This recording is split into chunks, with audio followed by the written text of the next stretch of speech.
But I think what sort of interests me is, yes, there are all these different definitions, all these different disciplines. We can talk about different aspects of knowledge management and how people partition knowledge, and we can talk about information, we can talk about data, see how it's related. What interests me is how does it actually connect to decision making? This comes down to this philosophical problem I mentioned about freedom of will versus determinism. We cannot verify it actually, because we inside the system anyway. For the same reason, we cannot verify if we live in simulation or not. We cannot, because if we live in simulation, we're within it, so we cannot make external experiment anyway. Right. There are some attempts to still verify using only logic.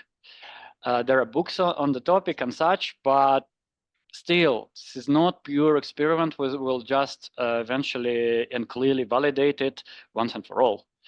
And with freedom of will versus determinism, same thing. It cannot be actually disproven in a good way, that everything is predetermined, and even your decisions you thought about with such a struggle for such a long time, even those decisions were predetermined, that you were supposed to be in the struggle. And this even comes down to physics. If we know the position of every particle in the universe, can we predict the next state of the whole system? Or we cannot, because in between one state and another, the next moment, there are active agents or active players. For example, humans having freedom of will. Or what's the nature of randomness, or what's uncertain in anything which has probability, right? And in quantum physics, there is a, if I'm not mistaken, there is a statement that we cannot know at the same time and the speed and the coordinates. But this is in a very small scale, right? So it looks like there is freedom of will to me when we approach things which cannot be verified and have the accuracy of 100%, speaking your language, right? We can just ask what has more predictability and what has more usefulness for our context, for our very personal, very subjective context. One person will be in one context, another in another, with different values, different goals, right? Pretty much effective belief would be maybe believe in freedom of will, but I understand that there is also determinism. So there is a paradox which is a little bit hard to understand. So they exist simultaneously, but in a way that everything which already happened is determined to be so. And it could only happen as it happened. And this is a just useful belief for the sake of good predictability, for the sake of being very grounded into the reality as we know it. When you try to make decisions, you try to affect the future. You try to convert multiple, infinite maybe possibilities of alternative realities of the future into only singular past. This is the only point where freedom of will meets determinism, because that's what you do when you decide. Actually, you convert a broad set of opportunities, infinite, into determinism, into singular. So for you to make decision, I mean, you ultimately use knowledge in your head to make The accuracy is very important, and usefulness about all pieces of data or information. There is a concept of first and second signal system. first signal system or rapid signal system, those are our senses, like the vision, the hearing, bodily sensations, the touch, the heat, the pain, right? So physical sensations of the body we have access to. And this is called first signal system. And there is an approach where only this is called information. And second signal system, which is processed data of the first, which is happening in our brain by thinking.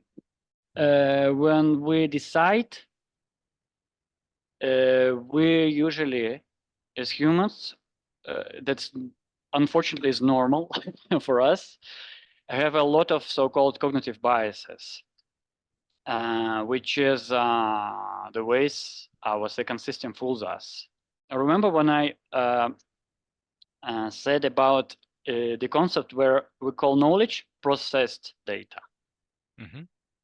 Labeled, structured with eliminated clutter, but this is very obvious that the processing can be incorrect and we can assign wrong labels. We take the information from the first signal systems, what we really seen, what we really heard, and then we replace it with our thoughts about it, which can be pretty much incorrect in a way that the data is transformed hugely.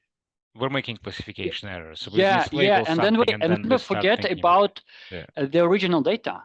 There is an approach where only sensations can be called information, and the thoughts about them, the interpretations, in other words, right, are not called information. And if we apply this approach, then no books have information, no text have information, and no words have information, because those are not experiences. Right. And only experience is a real information. And this actually makes sense. Right now, I'm talking, and you're not actually getting experience in terms of exploring a real world with your own body, right? You're thinking about what I said. And when you're thinking about what I'm saying, you're just restructuring, relabeling, reconnecting your memories. That's it. That's all you do. Your memories and your fantasies. So, well, it's a triangle of meaning, right? So you have some kind of sign, or you have some kind of sound, or you have a visual, but it's just a sign. It references something in the real world. Yeah, it's just a pointer. And you have a thought in your head.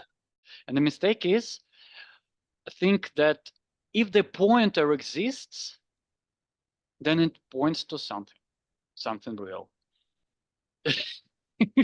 Not necessarily, and very often, most frequently, no.